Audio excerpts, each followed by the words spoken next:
Halo sahabat belajar yang berbahagia, kembali lagi di channel kesayangan kita, Sahabat Belajar. Dan masih bersama saya, Yos Oktaviani. Pada kesempatan kali ini, saya akan menemani sahabat belajar untuk membahas pembelajaran tematik kelas 6 SD, tema 4, subtema 2, globalisasi dan manfaatnya. Pembelajaran 1. Adapun tujuan pembelajaran kita pada kesempatan kali ini yaitu 1. Menyebutkan informasi penting dari teks eksplanasi yang didengar dengan tepat. 2. Menulis informasi penting dari teks eksplanasi yang didengar dalam bentuk peta pikiran dengan sistematis. 3. Menjelaskan peran Indonesia dalam berbagai bentuk kerjasama di bidang politik dalam lingkup ASEAN dengan mandiri. 4. Menyajikan informasi tentang peran Indonesia dalam berbagai bentuk kerjasama di bidang politik dalam lingkup ASEAN dengan sistematis. 5. Menjelaskan cara menghemat energi listrik dengan tepat. 6. Menyajikan laporan hasil percobaan menghemat energi listrik dengan sistematis. Kita telah mengetahui pengaruh globalisasi yang terjadi di sekitar kita. Tahukah kamu apa manfaat globalisasi dan bagaimana globalisasi dapat terjadi? Ayo menulis. Simaklah teks eksplanasi berikut. Teks akan dibacakan dalam setiap paragraf. Tuliskan informasi penting dalam setiap paragrafnya. Kamu akan diberi waktu untuk menuliskan informasi tersebut sampai satu paragraf selesai dibacakan. Tuliskan informasi penting tersebut dalam setiap paragraf pada diagram berikut. Berikut teks eksplanasinya. Simaklah dengan baik dan tuliskan informasinya. Bahasa Indonesia dinilai layak jadi bahasa ASEAN. Bahasa Indonesia dinilai layak menjadi bahasa ASEAN karena merupakan bahasa dari negara dengan penduduk yang besar. Bahasa Indonesia berasal dari negara dengan penduduk sekitar 250 juta.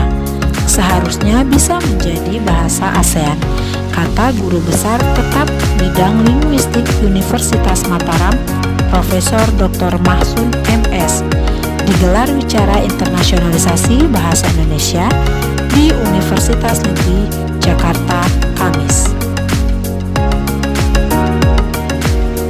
Silahkan tulis topik masalah yang ada di paragraf 1. Selanjutnya, menurut Mahsun, bahasa Indonesia memang hanya memiliki 90.000 kosakata, tetapi mempunyai strategi gramatikal untuk menciptakan kata baru, sehingga bahasa Indonesia merupakan bahasa yang kaya. Misalnya, dari kata hati, banyak dikembangkan menjadi mata hati, jatuh hati, patah hati, dan lainnya. Atau dari kata anak berkembang lagi menjadi peranakan, kekanakan, kanak-kanak, dan sebagainya. Jelas Mahsun. Pada kesempatan yang sama, budayan Indonesia, Frans Magnus Suseno atau akrab disapa Romo Magnus, menilai bahasa Indonesia layak menjadi bahasa global. Dalam bahasa Indonesia, kita bisa ungkapkan apa saja. Jadi masuk akal kalau bahasa Indonesia diakui di ASEAN. Bahasa Indonesia itu sempurna, tidak kaku dan bisa berkembang, ujarnya. Silahkan tulis deret penjelas yang ada di paragraf 2.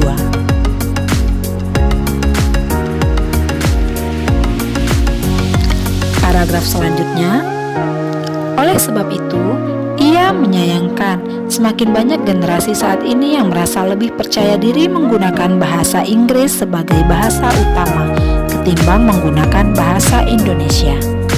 Bagi saya, mengherankan orang Indonesia pakai bahasa asing di rumah. Kemampuan bahasa Inggris cukup dipelajari sebaik mungkin sebagai bahasa asing.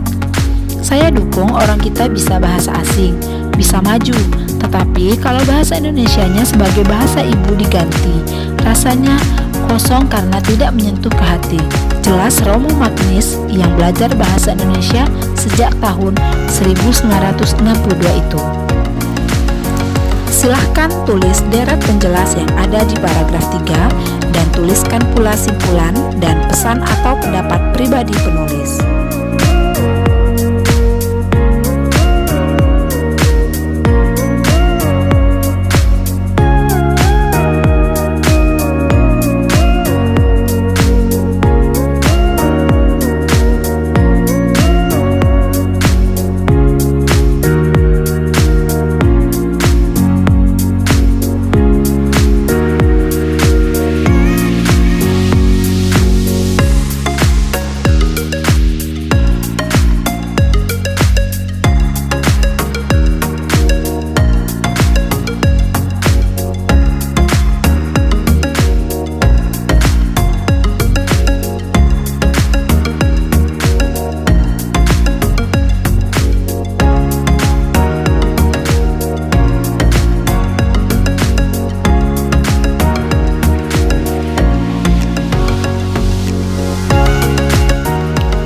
Nah, jadi dari teks tersebut dapat kita simpulkan bahwa salah satu dampak dari globalisasi adalah bahasa Indonesia menjadi makin dikenal di kawasan Asia Tenggara pada khususnya dan di dunia pada umumnya.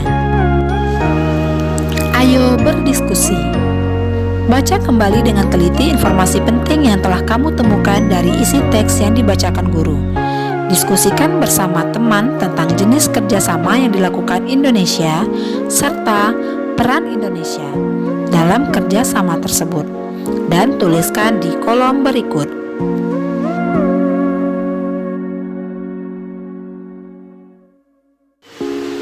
Artinya, Indonesia melakukan bentuk kerjasama dalam bidang budaya. Jika bahasa Indonesia menjadi bahasa ASEAN, maka bahasa Indonesia akan menjadi budaya di negara-negara anggota dalam hal komunikasi. Carilah informasi lain tentang kerjasama di bidang politik antara Indonesia dengan negara-negara anggota ASEAN. Identifikasi posisi dan peran Indonesia dalam setiap kerjasama tersebut. Kamu bisa melakukannya bersama teman-teman dalam kelompok kecil. Tuliskan dalam diagram berikut kerjasama Indonesia dengan negara-negara di ASEAN Tenggara di bidang sosial budaya di masa globalisasi.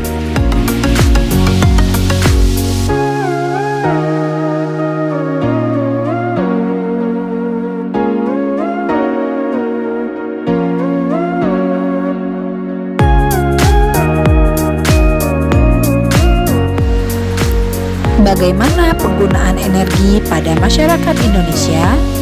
Bagaimana dampaknya dalam lingkungan hidup? Ayo kita cermati potongan cerita berikut ini.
Jawab pertanyaan berikut berdasarkan hasil percobaan. 1. Lampu mana yang memiliki kualitas cahaya paling terang? 2. Lampu mana yang paling hemat energi? Jelaskan. Pembahasannya, lampu yang memiliki kualitas cahaya paling terang adalah lampu LED. Lampu yang paling hemat energi adalah lampu LED. Karena dengan daya atau watt yang sama, lampu LED mampu menyala lebih terang.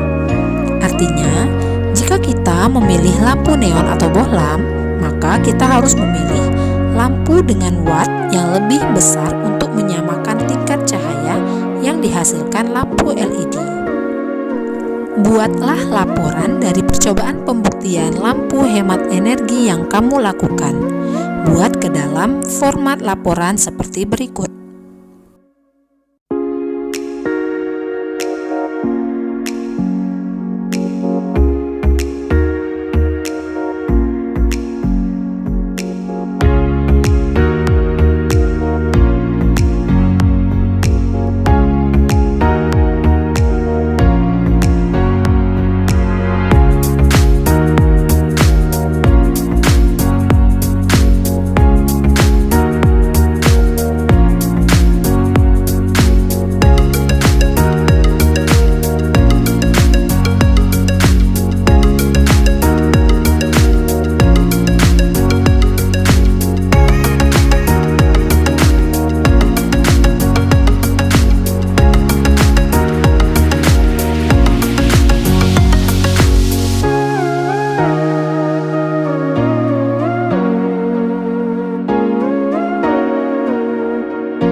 Bagaimana dengan dirimu?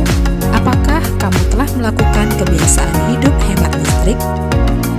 Apa rencanamu untuk menjadi lebih baik lagi?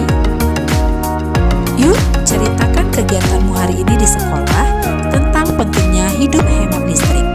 Diskusikan bersama orang tua tentang langkah-langkah yang dapat dilakukan untuk melakukan kebiasaan hidup hemat listrik. Nah, cukup sekian pembelajaran kita pada hari ini. Semoga dapat bermanfaat bagi kita semua. Jangan lupa klik like, subscribe, dan aktifkan tanda loncengnya untuk mendapatkan notifikasi video-video terbaru dari Sahabat Belajar. Oh ya, boleh di-share juga ya agar teman-temannya mendapatkan manfaat yang sama dari video ini. Sampai jumpa di video pembelajaran berikutnya. Bye-bye.